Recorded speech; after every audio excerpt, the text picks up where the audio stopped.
The NFL has changed so much in so many different ways, and today we're going to talk about why I think the Raiders have to really consider going after a quarterback that was just released by the New York Giants.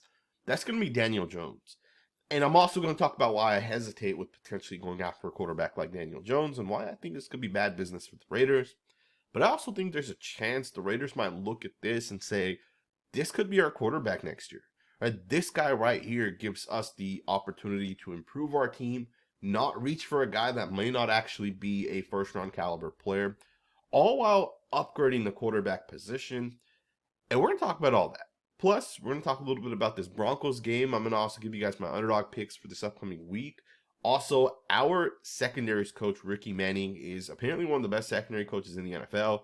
That's something that I personally heard recently, and he spoke yesterday, and we're going to talk about some of what he said as well. Because there's some young corners on this roster that deserve so much credit, and Ricky Manning is a big part of why they're essentially having the success that they're having. So let's get right into this, right? Let's start this video right away. We're going to talk a little bit about the quarterback position.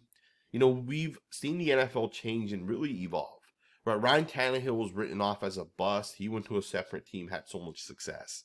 We saw guys like Baker Mayfield and Sam Darnold be labeled bust, and last year Baker Mayfield breaks out, and this year Sam Darnold breaks out.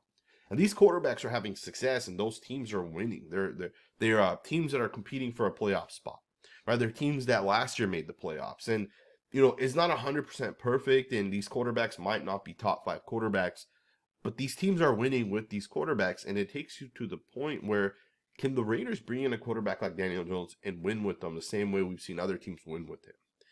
I think there's a chance that Tom Telesco and Antonio Pierce are internally discussing this. Right? They're having conversations. We brought in Gardner Minshew as a guy that maybe we get a rookie quarterback in last year's class, and Gardner Minshew's kind of that vet that ultimately helps develop that young kid. But at the same time, if we don't bring in a young kid, then Gardner Minshew's going to be your starting quarterback, and we can try winning games that way.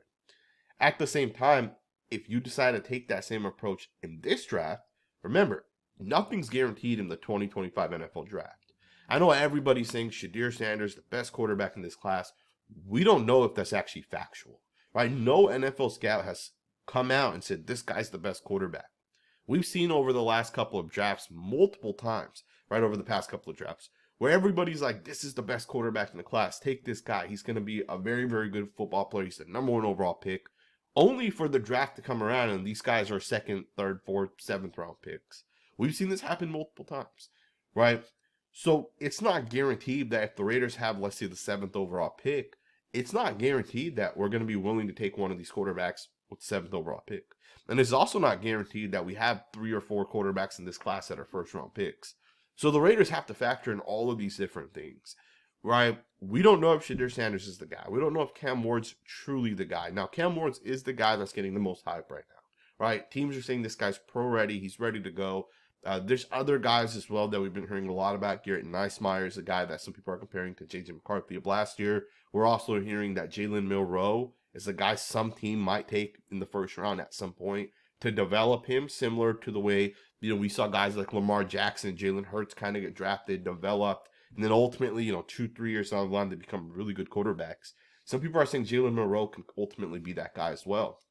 And it's an interesting point to consider because, you know, if you do go down the route of let's take a Jalen Milroe, that means you need a quarterback for the next year or two that can potentially help that guy develop. You need a guy to try to win football games because you still got to bring in a coach. You still got to show teams that you're a good team. And that way, when you go out there and try to sign some free agents, you can also have success, right, in bringing in key free agents. The way the Raiders were able to land Christian Wilkins this past offseason. Daniel Jones is an interesting player because we don't really know what this guy's upside could be, right? And sometimes a change of scenery does help a quarterback. It does make a quarterback a lot better, right? Sometimes bringing in a quarterback and pairing him up with a new offensive coordinator, a new play caller, maybe it's a defense that kind of carries a team. Sometimes that benefits these young quarterbacks. And with Daniel Jones, I think it's something the Raiders have to 100% consider. But it's also something that I hesitate with. And I hesitate with this because I've watched Daniel Jones play. The guy struggles at times. And this year, the guy was a really bad quarterback in multiple ways, right? To me, Daniel Jones struggles sometimes to play within structure and to get the ball out. Sometimes he doesn't do the things that you want him to do. But I also think Daniel Jones is not the same type of quarterback that, someone like Desmond Ridder is, for example, right? Desmond Ridder is very, very, very raw. Desmond Ritter's never really developed. Daniel Jones has at least played with Brian DeBoer, right? Who's even developed him a little bit and has actually even made him, in certain seasons, have some success, right? In 2022, the Giants had a lot of success. The guy had, I think, like 23 or 24 total touchdowns to like 6 or 7 total turnovers. Daniel Jones has had success in the past, but recently he's kind of fallen off a little bit. Now, I watched some of his tape from this year, specifically. I watched 2 games before I made this video to really see what the issue it is that I personally felt with the Giants. I think there's a couple of issues with the Giants. First, their offensive line's really, really bad. At least historically, it was really bad. Even this year's really not that good. I think it was the Minnesota Vikings game, which was the first game of the season for the Giants. I watched the first drive and I was shocked to see how bad it was. And it was things like, the right tackle gets beat, and then, the guys downfield aren't even in their routes yet, right? Like their tight ends are running routes and they haven't even turned. And he's essentially not able to hit those guys because he's already pressured by the right tackle. And he ends up taking a sack. And it was a sack for no yards, but that was like the second down play. And then on third down, he throws it to the running back. The running back drops the football, and the running back picks it up. They lose 6 yards, right? Little things like that. And, I'm not saying Daniel Jones is not to blame. He obviously is partly to blame for that. But it is an intriguing thing, however you look at it. There's a real chance that the Raiders say, we want to go into next season and we want to upgrade our quarterback. We don't want to, reach for a quarterback necessarily, right? I mean, if you have the first overall pick, of course, you take that quarterback. But if you have like pick 6 or 7, remember, the Raiders still play the Jaguars. We play the Broncos. Those are all winnable games. We play the Saints. It's another winnable game. If the Raiders don't have the first overall pick, which I don't expect the Raiders to at this point.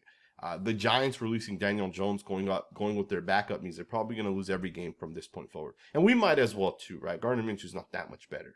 But there was a little bit of upside against the Dolphins with the offense. And I think if the offense finds some success, Christian Wilkins gets healthy, Jack Jones, Corian Bennett, Nate Hobbs get healthy, and those guys all kind of go out there, and the Raiders are trying to win football games, they can win a game, right? It's not impossible. And I don't think Antonio Pierce is going to tank, right? I don't think Antonio Pierce cares about the NFL draft. I think Antonio Pierce wants to go out there and win games because he wants to keep his job. And I just think Daniel Jones is an interesting player, however you look at it. But if you do bring in Daniel Jones, then does that mean you don't take a quarterback in this draft? Right? If you bring in Daniel Jones, does that mean you're now committing to this guy and not potentially getting a quarterback? I hesitate with that because we also don't know, is Daniel Jones going to want $20 million when he comes over here to the Raiders? Is he going to want 30, 40, $50 million? I think the rookie contract is also one of those things where it's essentially a cheat code, right? You're able to bring in a rookie, $2-3 million a year, and it allows you to have success, right? So I don't know. It's an interesting thing no matter how you look at it. I want to talk to you guys also about Ricky Manning, who I think deserves a lot of credit. The guy's done a really good job. I want you guys to listen in to this guy talking about defensive backs, and I want to talk about it on the other side. And he's never satisfied, even when he started making improvement, he wanted to see how can I get better, So I think that was the biggest attribute to him, success and elevating his game, is just the work that he put in. Something that AP's talked about is he had to kind of learn, JD had to learn how to, you're always going to give up catches at some point as a corner. It's more about how you respond to that, being able to not let that kind of mess with your confidence. What you talking about? We ain't getting no catches? What you mean? You don't always get you don't want to, it happens. But how have you seen him been able to bounce back in those moments and kind of not let it get to his head? He just keep his confidence, like we always say. Corners have a short memory. You can tell me ask me about all my plays that I made. I can remember them all, but the ones I got beat on, I was like, I remember that. So just having a short memory and just moving on. And it's really the motto of our head coach, next play, PG same way, next play mentality. That allows him to not be down by a play giving up, but just say, okay, you know what, I got to do next time. Something we've seen from him pretty often this year is on third downs in particular. He's made a lot of pass deflections. What are you seeing from him just being able to step up in those crucial moments to be able to help get the opposing offense off the field?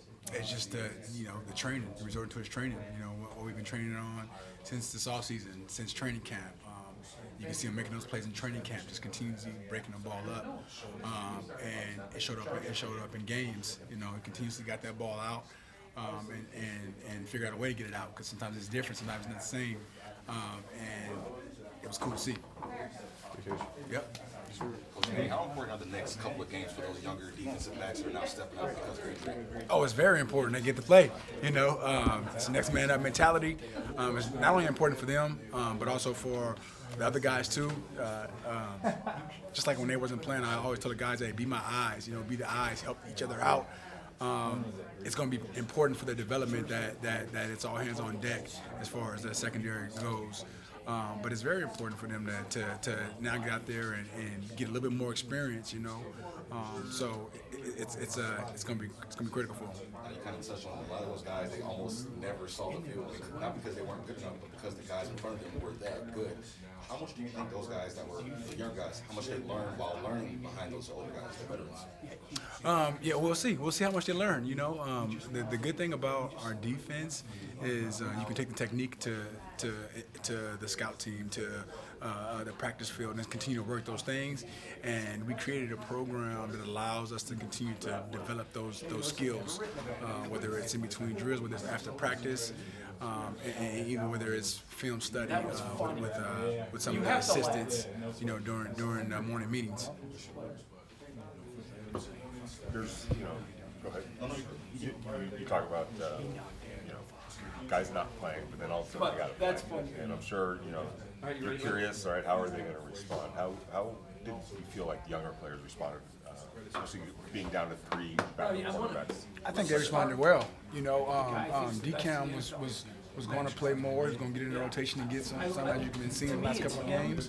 I thought he responded well to the moment. He looked good out there. Experience is only going to help him get better. I thought Sam Webb came in and with no fear and did a good job. Didn't get him too much work, but I thought he did fine. This is the NFL, and the train leaves the station. It doesn't slow down for anybody. So for a young player like DCAM to be able to catch up to it coming off the injury, what was he showing you guys in practice that basically forced your hand to, hey, I deserve to be on the field? I mean, that was from the jump, man. DCAM, hit the injury held him back, but the kid has some great potential, and he plays hard. He does things the right way, and it's only inevitable when he gets out there that he's going to do some good things. So his strain, his effort, his ability, his speed, his size, his length, the things he did on the practice field continuously and consistently led us to believe that he's going to do a pretty good job out there. He's going to be okay. So Ricky Manning's telling you that there's essentially a lot of upside with some of these guys, right? Cameron Richardson is a guy he talked about a lot within that. He said Cameron Richardson is one of those guys that, he's long, he's athletic, but then he's smart, right? If he makes a mistake, he comes back and he bounces back and he learns from that mistake and he has success, right? To me, one of the things I noticed with Cameron Richardson is, there was a play against Tyreek Hill that I had watched where he lost to Tyreek Hill right away, right? Tyreek Hill beats him. The quarterback didn't actually throw it to Tyreek. And then a couple plays later, Tyreek tries to do the same exact thing to him. And it didn't work, right? Richardson did not fall for what Tyreek was trying to do. I think it was essentially a double move that they were trying to hit. And it's little things like that I feel like allows a guy to be a good football player. And I feel like Ricky Manning deserves so much credit because the Raiders have some good secondary. It's just some good players in the secondary. Right, Jacory Bennett's legit. Jack Jones is pretty legit. Nate Hobbs is legit. And I think Ricky Manning and even Patrick Graham have to me at least, is a big reason why they're having success is because of that coaching. And I think as the Raiders kind of go forward, Cameron Richardson might end up being another guy that could potentially have a little bit of success. We have some players in the secondary. Right, Trayvon Merrick's been really, really good, in my opinion, since Patrick Graham's kind of come here. Being able to mold him, I think last year and this year, he's been a really, really good football player. And then you can even look at some of the other guys we have on this roster, right? We have some other guys in the secondary. Isaiah Pola-Mao was basically developed here, right? So to me, I love the fact that Ricky Manning is here with the Raiders. I spoke to a guy about him specifically, and this guy told me he thinks Ricky Manning will be a defensive coach, a defensive coordinator within the next 5 years, right? He's an absolute special coach, and teams are definitely noticing that. I think there's also a chance Patrick Graham becomes a head coach, especially if Antonio Pierce is still here as we go into next season. I think there's a real chance he ends up becoming, picked off by one of these other teams, especially if the Raiders have success. Remember, the Raiders' success could be just getting healthy on the defense side of the football, getting a quarterback, and really just getting an offensive coordinator that's a legit offensive coordinator. And if the Raiders are able to do that, they'll have success, right? And I also want to just give you guys my picks for the games coming up here. I think these are going to hit. Caleb Williams is going up against the Minnesota Vikings, the Bears versus Vikings. Vikings are an opportunistic defense. They're going to force this guy into at least one interception. So we're going to take the higher on that. Cooper Rush, the Dallas Cowboys quarterback, threw the ball 55 times last week against the Washington Commanders. So I'm going to take the higher on 33.5 passing attempts. They're playing the Washington Commanders this week. I think there's a good chance the Commanders drop at least 30 points, which means the Cowboys will be playing from behind, which also means Cooper Rush will probably be throwing the football a lot. And then Brock Bowers, I'm going to take the higher. I think he'll have at least 80 yards in this game coming up against the Broncos. I know the Broncos do recognize that Brock Bowers is a great football player. And I do also recognize that the Broncos are going to look at Brock Bowers and say, we need to shut this guy down. But Scott Turner got this guy the ball a lot last week, right? I think he had 15 targets last week, 13 catches, or something like that. 80 yards, I think, is definitely doable for Brock Bowers, so we're taking higher on that. Bo Nix, obviously, he's playing the Las Vegas Raiders.